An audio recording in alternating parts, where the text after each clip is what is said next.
هدف شیعه رضایت امام زمان.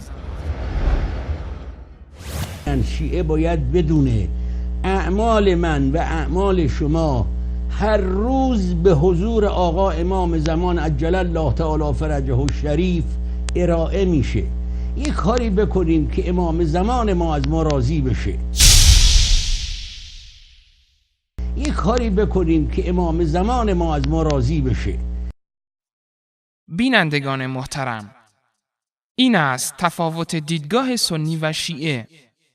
سنی اعمال نیک خود را به قصد رضایت الله متعال انجام می‌دهد و او را صاحب اختیار خود و حاضر و ناظر بر اعمالش می‌داند. اما شیعه امامان را حاضر و ناظر بر اعمال خود دانسته و صاحب زمان و صاحب اختیار خود می‌شمارد و به دنبال به دست آوردن رضایت آنان است و گمان می‌کند که این شرک وی سبب تقرب به الله متعال می شود. قرآن کریم می فرماید که رضایت الله متعال شامل حال کسانی می گردد که ایمان آوردند و کارهای نیک انجام دادند. ان الذين آمنوا وعملوا الصالحات اولئك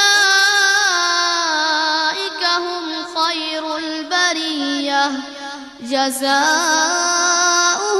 عند ربهم جنات عدن تجري من تحتها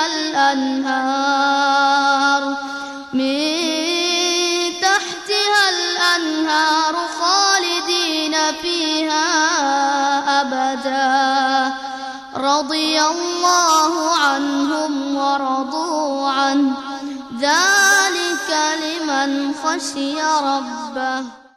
آنان که ایمان آورده اند و کارهای شایسته کرده اند اینانند که بهترین آفریدگانند. پاداششان نزد پروردگارشان باغ‌های بهشتی است که از زیر آن رودها روان است. جاودانه و برای همیشه در آن خواهند ماند. الله از آنان راضی و ایشان هم از الله خوشنودند. این از آن کسی خواهد بود که از پروردگار خویش بهراسد. و الله متعال درباره این گروه می‌فرماید: ومن الناس من يتخذ من دون الله أندادا يحبونهم كحب الله والذين آمنوا أشد حبا لله ولو يرى الذين ظلموا إذ يرون العذاب أن القوة لله جميعا وأن الله شديد العذاب. و دسته‌ای از مردم هستند که همتایانی برای الله می‌گیرند و آنها را مانند الله دوست می‌دارند و آنان که ایمان دارند الله را بیشتر و سخت‌تر دوست دارند. و اگر کسانی که ستم کرده اند عذاب را ببینند دریابند که همه قدرت از آن الله است و الله سخت کیفر است.